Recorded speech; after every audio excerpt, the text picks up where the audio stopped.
नाजरीन, आज़ाद कश्मीर में फेजेस में मरहले का पहला मरहला ख़त्म हो गया इलेक्शन का, और रिज़ल्ट भी आ चुके हैं।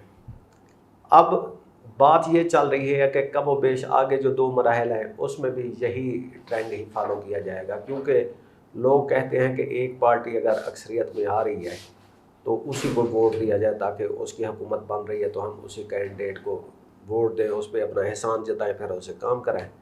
तो वो फिर एक जो आज़ाद और फेयर इलेक्शन की रूह है वो ख़त्म हो जाती है। अब अगर फेयर इलेक्शन कराने हैं और फेजेस में कराने हैं तो वो कैसे मुमकिन है, उसकी मिसाल इंडिया की है।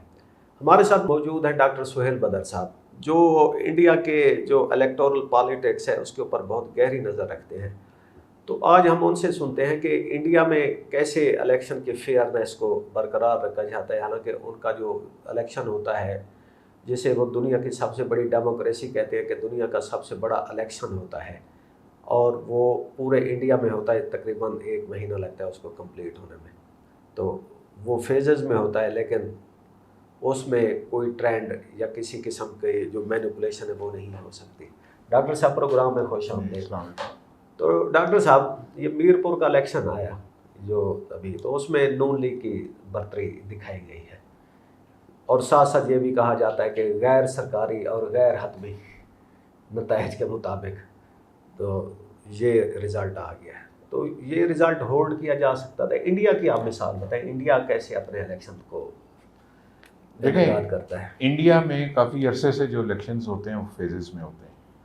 उनका जो कौमी असम्बली लोकसभा के इलेक्शन होते हैं वो भी फेजेस में होते हैं, और हर स्टेट असम्बली के इलेक्शन भी फेजेस में होते हैं। उनकी मजबूरी है, क्योंकि उनकी स्टेट भी इतनी बड़ी होती है कि एक दफ़ा में करना अक्सर मुश्किल हो जाता है। यूपी, बिहार, बंगाल, महाराष्ट्र, कर्नाटका, गुजरात, सारी बड़ी बड़ी स्टेट्स हैं। तो उनकी मजबूरी है कि वो 2 फेजेस में कम अज़ कम, बाज़ में 3 दफ़ा भी यूपी में 3 फेजेस में होता है, बाकी स्टेट्स में 2-2 फेजेस में होता है। लोकसभा के जो इलेक्शंस होते हैं 5 फेजेस में होते हैं, जो कि 5 हफ्तों पे होते हैं, एक हफ्ते के वक्फे से।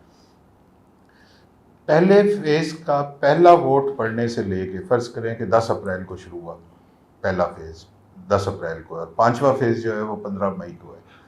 तो इन 35-40 दिनों में पहले वोट से लेके आखिरी वोट तक किसी को ज़रा सा भी अंदाज़ा नहीं होता कि नताइज क्या है वो। क्योंकि अब उसकी बुनियादी वजह, वो चीज़ पाकिस्तान में इसलिए नहीं हो सकती कि पाकिस्तान में पुराना मैनुअल सिस्टम चलता है, वो ठप्पे लगाने वाला।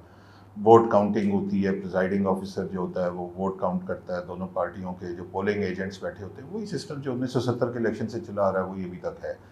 इसमें वो सीक्रेसी कायम रखना मुमकिन ही नहीं है, क्योंकि जब end of the polling day के अख्ताम पे वोट काउंट होंगे और पता चल जाएगा कि इसके 250 वोट हैं और इसके 130 वोट हैं, तो वो सबको पता चल जाएगा। वो चीज़ पर ज़ाहिर है मीडिया के नुमाइंदे होते हैं, वो टीवी चैनल्स के ऊपर ब्रॉडकास्ट भी होनी शुरू हो जाती है उसी वक्त। तो पाकिस्तान में तो ये सीक्रेसी रखना मुमकिन नहीं है, क्योंकि हमारे यहाँ पुराना सिस्टम ही है। इंडिया में इसलिए क्योंकि वहाँ पे ईवीएम के ऊपर इलेक्शंस होते हैं। वो बंदा जाता है वहाँ पे, वो अंगूठा उसके ऊपर मशीन के ऊपर लगाता है और घर चला जाता है, उसने उसका वोट कास्ट हो गया। लेकिन वो एक जो सेंट्रल सर्वर है उसमें जाके वो रजिस्टर हो गया, वहाँ पे जाके वो महफूज हो गया। तो जब तमाम फेजेस ख़त्म हो जाती हैं तो वो वहाँ से सारा डेटा निकाल के तो उनको पता चल जाता है कि फ़ला फ़ला फ़ला ये रिज़ल्ट है। लेकिन उन 5 हफ्तों में लोकसभा में या 2 हफ्तों में स्टेट इलेक्शंस में वो चीज़ बिल्कुल भी लीक नहीं होती कि किसको कितने वोट मिले। तो पाकिस्तान में भी अगर फेजेस में इलेक्शन कराने हैं तो फिर ईवीएम पे जाना होगा। ईवीएम के बगैर फेजेस में इलेक्शन की सीक्रेसी बरकरार रखना मुमकिन नहीं है। और अगर पुराने मैनुअल सिस्टम पे जो जैसा कि हमारे यहाँ होते हैं उसी पर रहना है तो फिर हमें ये फेजेस वाला इलेक्शन नहीं करना। आपको याद होगा 88 में और 90 में इलेक्शन होते थे, तो वो एक दिन नेशनल असम्बली के होते थे, 3 दिन बाद सूबाई असम्बली। जी बिल्कुल। तो वो नेशनल असम्बली ही आगे सूबाई असम्बली के इलेक्शन का रिजल्ट मुतय्यन कर देती। जी जी, जो पाकिस्तान में एडल्ट फ्रेंचाइज पे पहला इलेक्शन 1970 में हुआ था, जिसमें ईस्ट पाकिस्तान में शेख मुजीबुर रहमान और वेस्ट पाकिस्तान में पीपल्स पार्टी की ज़्यादा थी, लेकिन डिवाइडेड थी। तो उस इलेक्शन का मुझे अच्छी तरह याद है कि वो 7 दिसंबर को कौमी असम्बली के हुए थे और 10 दिसंबर को 3 दिन के बाद सूबाई असम्बली के हुए थे। मेरे कई जानने वाले जिन्होंने कौमी असम्बली के वोट में मुतफरिक मतलब अपनी अपनी जो भी उनकी पसंद की जमात थी उसको वोट दिया, किसी ने कौंसिल मुस्लिम लीग को दिया, किसी ने कन्वेंशन मुस्लिम लीग को दिया, किसी ने JUP को दिया, किसी ने JUI को दिया, किसी ने जमात इस्लामी को दिया, वगैरह वगैरह। लेकिन जब पहले फेज़ का यानी कि कौमी असम्बली का रिज़ल्ट आया तो उसमें पीपल्स पार्टी जो थी वो मगरबी पाकिस्तान में अक्सरियती पार्टी थी। तो 3 दिन के बाद सूबाई जब इलेक्शन था 10 दिसंबर को, तो मैंने देखा कि वही लोग जिन्होंने पहले 3 दिन पहले कौमी असम्बली के इलेक्शन में मुख्तलिफ जमात किसी और जमात को वोट दिया था, तो वो सब ने, मैं देखता था कि एक आम ट्रेंड है, सब जाके पीपल्स पार्टी को वोट दे रहे थे सूबाई इलेक्शन में। मैं उनसे पूछता था कि भाई आप तो मुस्लिम लीग के थे तो आप पीपल्स पार्टी को क्यों दे रहे थे? वो कहते हैं जी भी उनकी गवर्नमेंट बनेगी तो अब सूबाई। पाकिस्तान में एक जुमला बोला जाता है, ख़ासतौर पर लाहौर पंजाब में तो मैं बहुत सुनता हूँ कि जी वोट ज़ाया होना, यानी कि एक अजीब सा कॉन्सेप्ट है कि आपने किसी को वोट दिया, वो पार्टी का उम्मीदवार जीत गया तो आपका वोट ज़ाया नहीं हुआ, वो कारआमद हो गया। और अगर फ़र्ज़ करें कि जिसको आपने वोट दिया वो इलेक्शन नहीं जीता तो आप ये कहते हैं कि जी मेरा वोट ज़ाया हो गया। वोट ज़ाया नहीं होता, आपकी जो भी चॉइस है आपने उसको वोट देना। हार जीत तो हर इलेक्शन का एक हिस्सा है, वो हारे या जीते, जिस पार्टी जो भी पार्टी या उम्मीदवार आपकी पसंद का आप उसको वोट दें, चाहे वो जीते या हारे। तो 70 के इलेक्शन में भी देखा, बाद के आने वाले इलेक्शन में उस वक्त तक हम देखते रहे 77 में 88 में, जब तक कि वो एक ही दिन कौमी और सूबाई असम्बली के इलेक्शन नहीं शुरू हो गए। फिर उसके बाद ये शुरू हुआ कि आप जाते हैं और कौमी और सूबाई असम्बली के 2 अलग अलग बैलेट्स के ऊपर उसी दिन मोहर लगाते हैं, तो ये चीज़ ख़त्म हो गई। अब आ गए कश्मीर पे। मुझे नहीं पता कि कश्मीर का ये फैसला कि इसको 3 फेजेस में कराया जाए किसका था। आज़ाद कश्मीर का इलेक्शन कमीशन ने का फैसला था या वहाँ पे पीपल्स पार्टी की गवर्नमेंट थी, ये उनका फैसला था। लेकिन ये जिसका भी फैसला था उसको ये चीज़ ज़रूर जहन में रखनी चाहिए थी कि सेकंड और थर्ड फेज़ जो हैं वो एक एक्सरसाइज होगी, वोट उसी पार्टी को मिलेंगे जो फर्स्ट फेज़ में विनर होगी। और अभी तक के नताइज में हम देख रहे हैं कि मुस्लिम लीग नून की बढ़तरी है, तो इसका मतलब है कि जो इसकी अगली फेज़ है उसमें भी मुस्लिम लीग नून की बढ़तरी बल्कि इस फेज़ से भी ज़्यादा आएगी और वो हो सकता है कि स्वीपिंग के करीब चली जाए। तो ये अगर पीपल्स पार्टी का फैसला था, उनकी जो गवर्नमेंट थी या इलेक्शन कमीशन अगर उनके ज़ेर असर था और उन लोगों ने ये फेजेस का डिसाइड किया था, तो ये उनकी गलती है। मैं नहीं समझता कि ये इसमें कोई विजडम थी। अगर ये फैसला कहीं और से हुआ था तो फिर जहाँ से हुआ था फिर ये उनका फैसला। अच्छा, मेरी एक इस आर्गूमेंट के फेवर में ये बात आ रही है कि जी इलेक्शन इसलिए मरहलावार कराया गया कि सिक्योरिटी का मसला है। आजकल कश्मीर में ज़रा सिक्योरिटी की, लॉ एंड ऑर्डर की सिचुएशन है, तो अब 17,000 जो पुलिस कॉप्स हैं वो पंजाब से गए हैं। तो एक हल्का अगर पूरे वैली में कराना होता तो वो शायद इनके पॉसिबल तो था, लेकिन बहुत ज़्यादा एक ह्यूज एक्सरसाइज हो जाती है। और कल से हम सुन रहे हैं कि उधर के रावलाकोट और उधर में कुछ थोड़ी कशीदगी भी हो रही है कि पुलिस की जो स्टेटमेंट आई है उसके मुताबिक 2 पुलिस एहलकार ज़ख्मी हुए हैं एक मुकाबले में। दूसरी तरफ के जो नुकसान आते हैं वो सोशल मीडिया पे डिफरेंट क्या सराहियाँ चल रही हैं, लेकिन उस पर अब हम बात नहीं कर सकते क्योंकि हमें उस पर कोई हमें हतमी जो ज़राए से ख़बरें नहीं मिली। तो वो कहते हैं जी सिक्योरिटी या इस इशू अरेंजमेंट के इशू की वजह से इसको मरहलावार किया गया है। देखें, आपकी बात बिल्कुल दुरुस्त है। हो सकता है कि कश्मीर के हालात की वजह से और आजकल चूँकि फ्लड्स का मौसम है उसकी वजह से और इंतज़ामी मशीनरी की लिमिटेशंस की वजह से शायद इतनी उनके पास नफरी नहीं थी या इतने वसाइल नहीं थे या इतनी ट्रांसपोर्ट नहीं थी कि एक ही दिन में सारे इलेक्शन मुमकिन होते और फेजेस में कराना उनकी मजबूरी थी।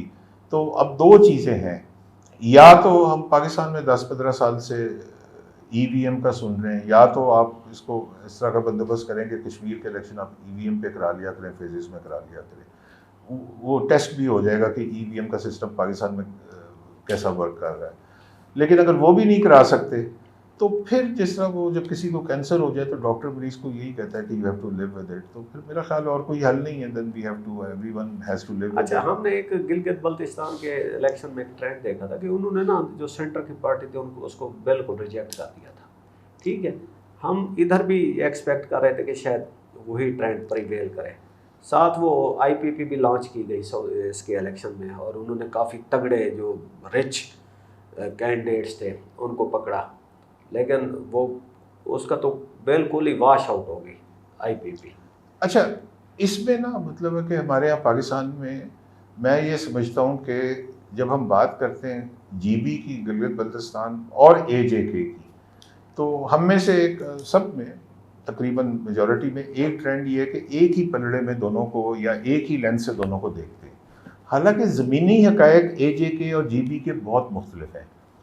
जीबी जो है वो एक ऐसा सूबा है जो जिसकी डिपेंडेंस वफाक पे इतनी ज़्यादा नहीं है।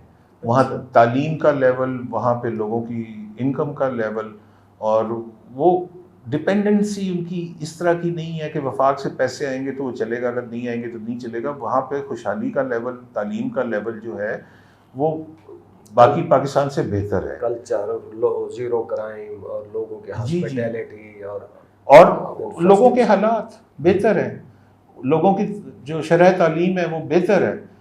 आज़ाद कश्मीर इसके बिल्कुल उलट है। आज़ाद कश्मीर में लोगों के हालात इस तरह के नहीं हैं कि वो ऑन देयर ओन फाइनेंशियली और अच्छे वेल ऑफ हों।